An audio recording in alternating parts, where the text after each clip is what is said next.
Chika Kids Vlog. Panibagong vlog na naman tayo. At kung di pa kayo nakakapag-share, like, and comment, mag-comment, share, like na kayo. At subscribe. Oo guys. And ang gagawin nga pala namin is magre-reveal ng bag. Ano siya guys, kasi malapit na yung pasukan and ano guys, ano ba to? Mag-grade 2 na ako. Mag-grade 3 na din ako.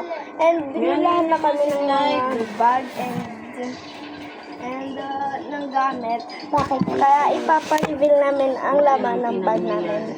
Kaya tara na. Let's go, here we go, tara! Yung uunahin muna natin is kay Bella nyo. Ayan, kurumi nga pala sa kanya. Sa favorite ko siya. Ano siya guys? Waterproof. Bibidyohan ko siya guys. Wait. Ayan guys, dito yung mga lagyanan ng bawal ko. Pero nilagyan ko ng nakalagyan. Tapos dito naman ang mga ano ko dyan. Ito, envelope ko. Tahimik ka kayo dyan.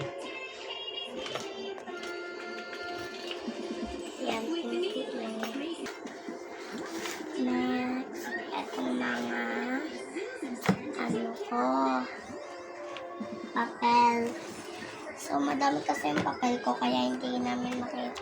Kaya hindi ko sa inyo mapapakita masyado. Ayan. Ito, medyo konti pa yan, guys.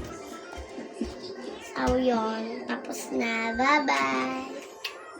Alisin muna natin siya dahil masikip. Ito lang kasi ang guys. Sulat-sulatan ng kapatid ko. Huwag muna natin siya papakita sa camera kasi nakaganto lang. Dito lalagyan na ng baonan ko ng ano ba to? Tumbler dito yan. Tapos dito naman, dito, lalagyanan ko ng lapis. Wait lang guys. Ay, hindi pala. Lalagyanan ko yan ng mga mini notebook. And dito naman, lapis. Tapos dito, mga ano guys. Mga notebook and papel and pencil case. And may envelope lang ako. Hindi ko muna papakita sa inyo guys. Ay, papakita ko na lang pala sa inyo guys. Baka may ano kayo.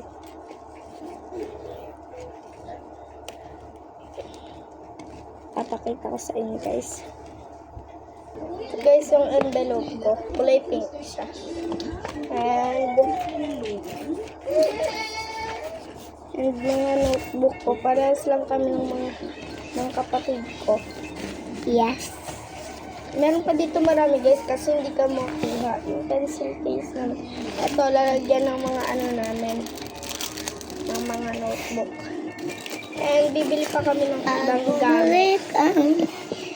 Bibili pa kami ng ibang gamit guys. Wala pa kaming ano guys. Lagyan na ng kanin. Bibilihan lang kami. Palang, bibilan lang. Kaya dito lang nagtatapos ang video namin. Bye-bye!